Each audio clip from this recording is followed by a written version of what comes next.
myself, doctor R Sharma.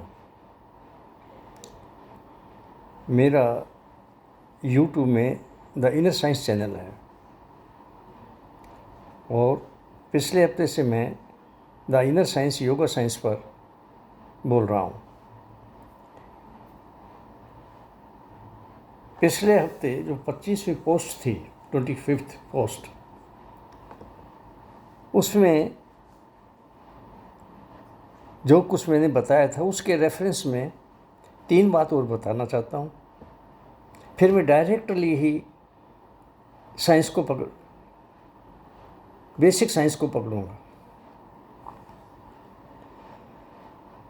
पहली बात तो ये है कि जैसे अमेरिका का स्पेस रिसर्च सेंटर नासा में है, वैसे ही हिंदुस्तान में हिमालय की 15,000 फुट की ऊंचाई पर कैलाश के पास तिब्बत की तरफ जो हेडक्वार्टर था, योगा साइंस, इनर साइंस और मेटल साइंस, इसके रिसर्च का और ट्रेनिंग का, जहाँ 20 साल की ट्रेनिंग दी जाती थी 5 साल के बच्चे को सिलेक्ट करके, वो सेंटर भी ख़त्म हो चुका है।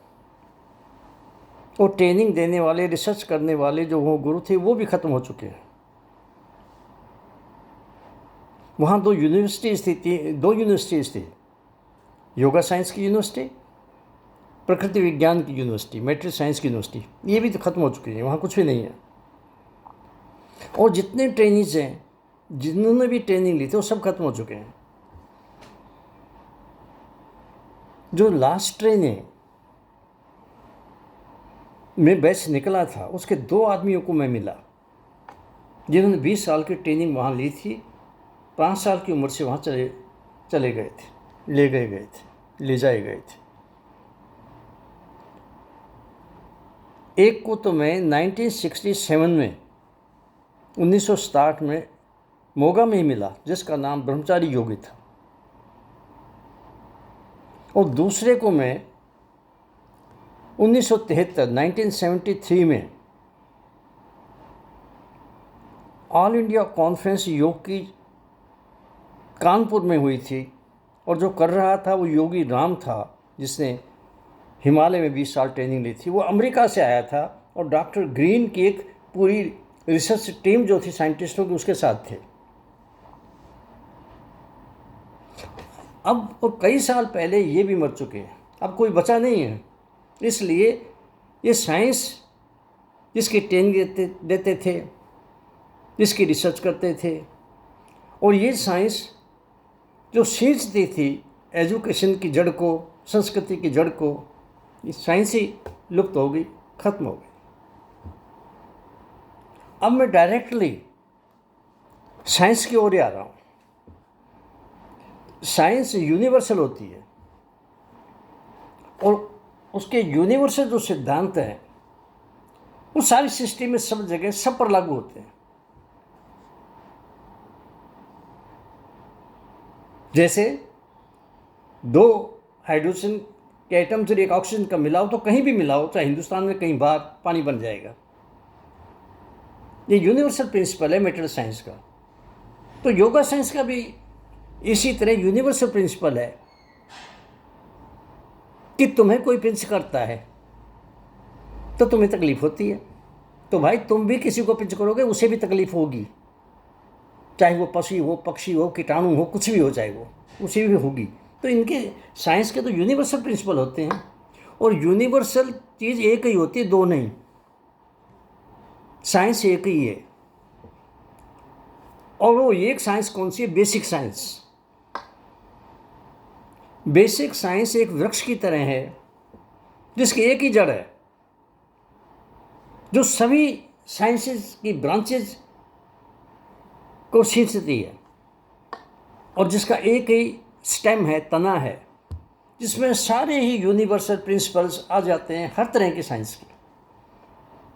पर ये जो बेसिक साइंस है वो एक है, पर उसकी 2 मेन शाखाएं हैं। एक तो है मेटेरियल साइंस और दूसरी है इनर साइंस या योगा साइंस।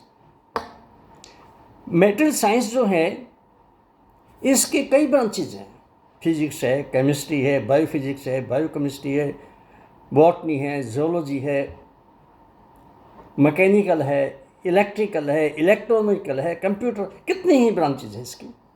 इसी तरह ये जो इनर साइंस है, योगा साइंस है, इसकी भी कितनी ही ब्रांचेज हैं। जो आदमी होते हैं ना, लोग जो आदमी होते हैं, पर्सन्स होते हैं, उनके 7 तरह की क्वालिटी हैं, टाइप्स हैं उनके, और 7 ही प्रकार हैं योग के, उन पर चलने के लिए पर्सनैलिटी के मुताबिक। जैसे फेथ ओरिएंटेड आदमी हैं, वो भक्ति योग में जाएंगे, वही फिट बैठेगा, उसे दूसरा नहीं। ज्ञान योग के आदमी हैं, इंटेलेक्ट ओरिएंटेड आदमी है, इंटेलेक्ट ओरिएंटेड, बुद्धि पर चलने वाले, वो ज्ञान योग में जाएंगे, वही फिट बैठेगा उसे। और एक्शन ओरिएंटेड है, वो कर्म योग की ओर जाएंगे। और ये तीनों जो है ना, ये भावना योग है, ये अंदर से जो इन पर चलते हैं ना, अपने आप ही उनका मन कंट्रोल में पहले ही होता है, और ये पैदा ही ऐसे होते हैं। तो जो भावना योग में नहीं, फिर वो टेक्निकल योग में आ जाते हैं। बाकी उनमें भी जो अपने माइंड पर कंट्रोल कर लेते हैं, वो राजयोग की तरफ जाएंगे, दूसरी तरफ जाएंगे तो नहीं चल सकेंगे। और अगर किसी फार्मूला, किसी मंत्र से वो अपने ब्रेन के सेंटर्स को कंट्रोल करते हैं, तो वो मंत्र योग की ओर जाएंगे। और अगर किसी नाद को वो पकड़ लेते हैं, जो अंदर की साउंड है, अनहत नाद, उस किसी को भी पकड़ लेते हैं, वो ऐसी योग्यता उसमें है, तो वो लय योग में जाएंगे। और जब पहले तीन ये इन पर ही नहीं चल सकते, वो जो आदमी हो जाते हैं, वो एक्चुअली बीमारी की कैटेगरी में आई आते हैं। वो उनका तीसरा नेत्र खुला नहीं है, उनकी 2 सिंपैथेटिक चेन है, ईडा और पिंगला, लेफ्ट और राइट। जो हमारी सांस है ना, लेफ्ट और राइट चलते हैं, ईडा और पिंगला, इनमें बैलेंस नहीं बना है, क्योंकि इनमें इम्प्योरिटी है। तो इनमें बैलेंस बनाने के लिए इसे ही कहते हैं है और ठह। राइट नोस्ट्रिल को है और ठह कहते हैं लेफ्ट को। हट का मतलब जिद नहीं, बल्कि इन दोनों में बैलेंस क्रिएट करना, तो वो हठ योग की ओर जाएंगे। ये सबसे निकृष्ट गिरा हुआ हठ योग है, सबसे गिरा हुआ है, जो किसी पर नहीं चल सकता। बीमार टाइप है ना, वो इसमें आते हैं सबसे।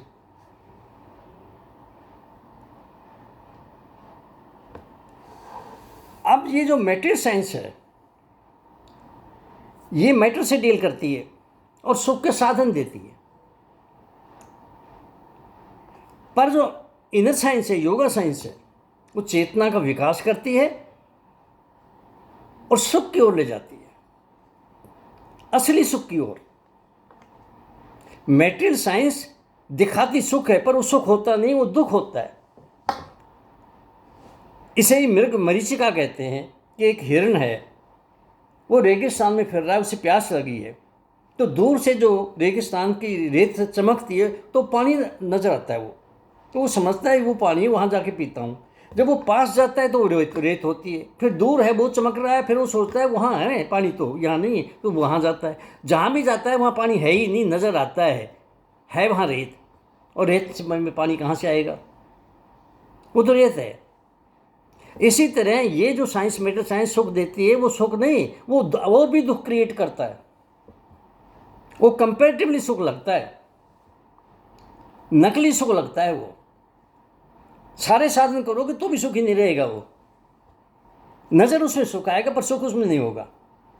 पर जो इनर साइंस है, योगा साइंस है, ये कंप्लीट साइंस की ओर ले जाती है, असली सुख की ओर ले जाती है, कंप्लीट सुख की ओर ले जाती है, आनंद की ओर ले जाती है, कंप्लीट पीस ऑफ माइंड की ओर ले जाती है। उसी की लास्ट स्टेज का नाम परमात्मा है। कंप्लीट पीस जहाँ पर है, उसे वही परमात्मा है। कंप्लीट ब्लिस जहाँ है, वही परमात्मा है। और वो हमारी स्टेज है, हमारी कंप्लीटनेस है। योगा साइंस, इनर साइंस जो है, वो माइंड और बॉडी, यानी कि हमारा जो शरीर है और इसमें जो अंतःकरण है, साइकी है, मन बुद्धि अहंकार, इनकी सफाई करता है इनर साइंस, योगा साइंस में। लेकिन मेटल साइंस का सफाई से कोई ताल्लुक नहीं है। इम्प्योरिटी चाहे बढ़ाता रहे मर जितनी। जो योगा साइंस, इनर साइंस है, वो यूनिवर्सल मोरल कंडक्ट्स, जिन्हें यम नियम कहते हैं, किसी को तकलीफ ना दो, झूठ ना बोलो, चोरी ना करो, इस तरह के ये 10 हैं, 5 नेगेटिव 5, वो इन पर चलाता है, बल्कि इस पर चलते हुए ही योग किया जाता है। लेकिन ये मेटल साइंस का कोई लेना देना नहीं है यूनिवर्सल मोरल कंडक्ट से, चाहे झूठ बोलता रहे, चाहे चोरी करता रहे, कोई लेना देना नहीं है। मेटल साइंस की जो लेबोरेटरी है वो डेड, मुर्दा बिल्डिंग और मुर्दा मशीनें हैं। लेकिन इनर साइंस, योगा साइंस की जो लेबोरेटरी है वो हमारा जिंदा शरीर है, ये लिविंग इलेक्ट्रोमैग्नेटिक मशीन, जिंदा, जो मंदिर है परमात्मा का, जिसमें परमात्मा ने प्रकट होना है, यानी हमारी कंप्लीट कॉन्शियसनेस ने इसमें विकास करना है, प्रकट होना है। माइन्यूट ब्रह्मांड है ये इसमें डिफरेंस है, बेसिक डिफरेंसेज हैं इनमें, तरीके करने के तरीकों में भी डिफरेंसेज हैं इनमें। और दूसरी बात, ये मेटल साइंस और इनर साइंस, योगा साइंस, ये अल्टरनेटिवली धरती के दिन रात की तरह बदलते रहते हैं। जैसे सूरज चमक रहा है तो जो हिस्सा धरती का सामने आएगा वहाँ दिन होगा, लेकिन इसके अपोजिट होगा, वहाँ रात होगी। जब वो धरती का पिछला हिस्सा सामने आएगा जहाँ रात थी तो वो दिन होगा और यहाँ रात होगी। और ये इसलिए बदलते रहते हैं अल्टरनेटिवली, ये बदलते रहते हैं। यही नहीं, जब ये योग साइंस नीचे से ऊपर की ओर जाती है तो योगा, तो मेटेरियल साइंस ऊपर से नीचे की ओर आती है। जब ये inner science, yoga science extreme में ऊपर होती है, बिल्कुल ऊपर, तो ये डिसअपियर हो जाती है मेटेरियल साइंस। और जब मेटेरियल साइंस जो है नीचे से ऊपर की ओर जाती है तो इनर साइंस, योगा साइंस ऊपर से नीचे की ओर आती है। और जब ये मेटेरियल साइंस एक्सट्रीम में होती है, सबसे ऊंचाई पर होती है, तब ये योगा साइंस डिसअपियर हो जाती है, लुप्त हो जाती है, लुप्त हो जाती है, खत्म हो जाती है, लुप्त। अब मेटेरियल साइंस एक्सट्रीम में है, इसने बहुत तरक्की कर ली है। आसमान में आज का आदमी पक्षी की तरह उड़ रहा है, समुद्र में आज का आदमी मछली की तरह तैर रहा है,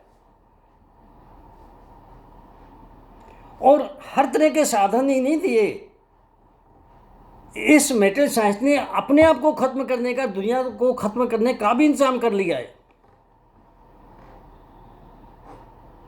इतने हाइड्रोजन और एटम बम बनाए हैं साइंटिस्टों ने, मेटल साइंटिस्ट के साइंटिस्टों ने, कि कई देशों के पास इतने बम हैं कि एक बार नहीं कई बार दुनिया को खत्म कर दी। एक बार ही नहीं, कई बार दुनिया को खत्म कर दी। ये एक्सट्रीम में जा चुकी है, अपने विनाश के एक्सट्रीम में जा चुकी है, और योग साइंस डिसअपियर हो चुकी है। योग विज्ञान, इनर विज्ञान जो है, वो धर्म की जड़ को सींचने वाला विज्ञान है। धर्म जमीर के मुताबिक जो चीज़ चले, अंदर के आत्मा गुरु के मुताबिक जो चीज़, जो काम चलता रहे, इसको सींचने वाली है योग विज्ञान। योग विज्ञान पहले खत्म होता है, धर्म बाद में खत्म हो चुका होता है। और अब सब धर्म खत्म हो चुके हैं। क्यों? क्योंकि इनको सींचने वाला योग विज्ञान ही खत्म हो चुका है, डिसअपियर हो चुका है। लेकिन एक चीज़ याद रखना, इस eternal all pervading universal mother nature जो है, इसमें एक प्रिंसिपल ये भी है कि जब धर्म खत्म हो जाता है, धर्म का पौधा सूख जाता है, तो उसकी जड़ को पानी देने के लिए, सींचने के लिए फिर इनर साइंस, योग विज्ञान को प्रकट होना ही पड़ता है। और अब इनर साइंस, योगा साइंस को प्रकट होना ही पड़ेगा। मैं 4 लाइनें मेरी ही कविता की, जो 1992 4 जून को निकली थी, जब मैं प्रोजेक्ट डायरेक्टर था पंजाब का, और रिसोर्स पर्सन जिनमें लेडीज़ ज़्यादा थी, वो सारे जिलों से आई हुई थी, उन्होंने कहा जिला फरीदकोट में कोटपुर के पास ढिलवा गांव है। वहाँ श्री गुरु गोविंद सिंह जी के निशानी रखी हुई हैं, शस्त्र भी और शास्त्र भी, हाथ से लिखा हुआ योग शास्त्र भी। हम वहाँ दर्शन करना चाहते हैं। तो मेरे बच्चे भी साथ थे, मेरे दोनों मिसेज भी साथ थी, और उन सबको लेकर के ना रिसोर्स पर्सन को मैं वहाँ गया। वहाँ मैंने पढ़ा योग शास्त्र। वहाँ मैंने टच की जो कटार थी, जो किसी ने भेंट की थी श्री गुरु गोविंद सिंह जी को। तो इससे मेरी प्रवृत्ति बदल गई और मैंने सबको कहा यहाँ बैठो और दिल करता है यहाँ मेडिटेशन करें। तो उस वक़्त 4 पैरे निकले थे, मैं आज एक पैरा ही सुनाऊंगा। अब मैदाने जंग में फिर योग सिखाया जाएगा, अब मैदाने जंग में फिर युद्ध रचाया जाएगा, अब बेचारी चिड़ियों से फिर बाज तोड़ाया जाएगा, गीदड़ बने उन शेरों को शीशा दिखलाया जाएगा, अब नेक और कमज़ोरों को मजबूत बनाया जाएगा, मुर्दा बने इन लोगों में जीवन डाला जाएगा, अब अंधेरी रात में सूरज चमकाया जाएगा, धुंध और पाखंड का पर्दा हटाया जाएगा, अब मैदानी जंग में फिर योग सिखाया जाएगा, अब मैदानी जंग में फिर युद्ध रचाया जाएगा। लास्ट में मैं ये कहना चाहता हूँ कि योग विज्ञान, इनर विज्ञान, इनर साइंस, योग साइंस के रिजल्ट के रूप में ही 2 स्लोगन दिए गए हैं हमें ऋषियों ने, मुनियों ने, गुरुओं ने, पीर ने, पैगंबरों ने। एक तो सर्वे भवन्तु सुखिने, सर्वत का भला हो, सबका भला हो, ये रिजल्ट है इधर साइंस का। और दूसरा है वसुधा एव कुटुम्बकम, ये सारी धरती ही हमारा परिवार है। थैंक्स।